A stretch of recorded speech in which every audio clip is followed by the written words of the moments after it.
Hey, welcome back to Love of Cars. Today we're going to be doing the fiberglass. So I've made some up here, got some extras there.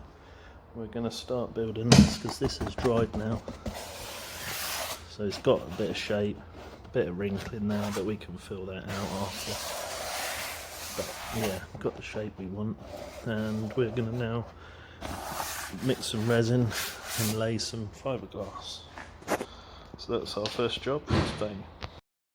That's the first coat of fiberglass I've added. I'm going to let that dry. I'm going to rub the roller over it just to smooth it out a touch. But that's looking good. So we'll leave that to dry now and then come back to it later when it's dry, just to add the second lot on of cars. I've just done the second coat of the fiberglass.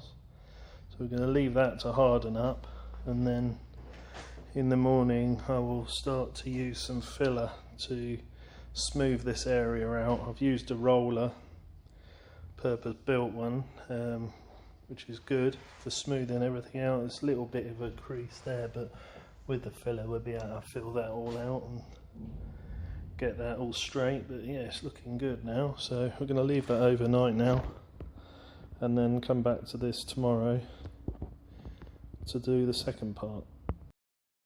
Okay, so it's all dried now, so what I'm going to start doing is putting some filler over the top of this, and then that should make it all hardened up, and then we can smooth it all off, sand it, and then look at putting whatever we're going to put on the top, either paint or fabric.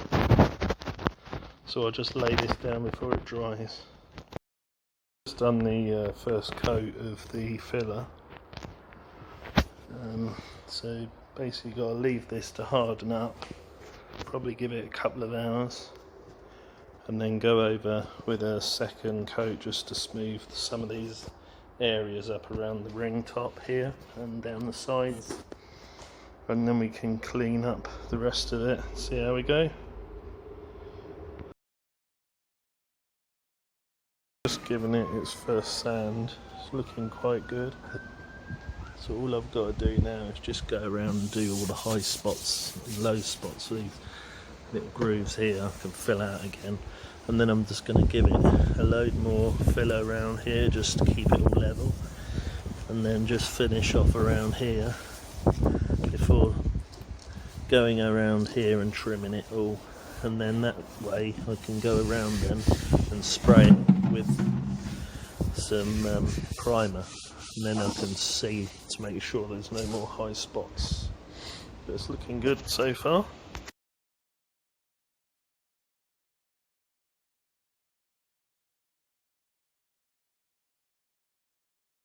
So I've just removed all the bottom of this now. I'll spray or remove all this bit here, because obviously that's all done over the other side. So I've just trimmed that.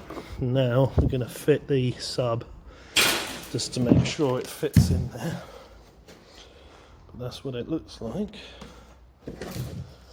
So just going to make sure that sub fits in there, and then we'll start to line it in the Alcantara. So this is the turquoise cloth I'm going for in the boot. So we just need to cut around the original template, but do it about 6 inches around, so we've got plenty of tuck and stretch in there, because I don't think Alcantara is very stretchy at all, so we've got to allow for that mound on there. So we're just going to cut a quite big square out of this Alcantara and see how we go.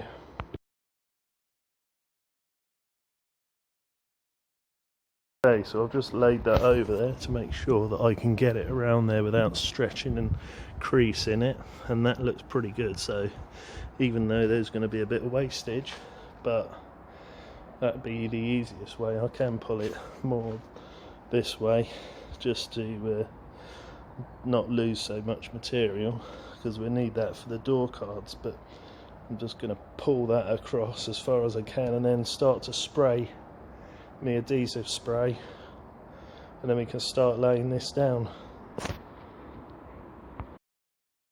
sprayed, half of it, and I've sprayed half of the actual Alcantara as well. And now we're going to lay that down onto there and pull it down and stretch it just so it's all smooth, no wrinkles or bumps in it. Okay, so I've just had to do a crease there because it just wouldn't bend around enough. I managed to get the majority of these little creases out just by stretching it. So just leave that to dry now. It's like a few little crinkles here and there, but to be honest, not too bad. And then I've had to glue this bit down here because that was the overlay. I mean, I could cut it, but I'm worried it's going to fray, so I'll see how that dries.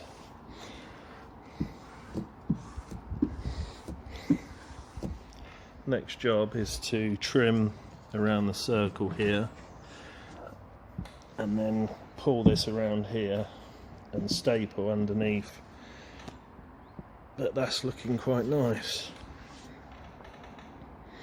So we'll see what that's like when we stick it in the boot. Next job is to cut this bit out here, because then when I put the carpet in the boot, that will go around our base sub cone, so that will need to be cut out just so we get the out edger that'll be good for the boot.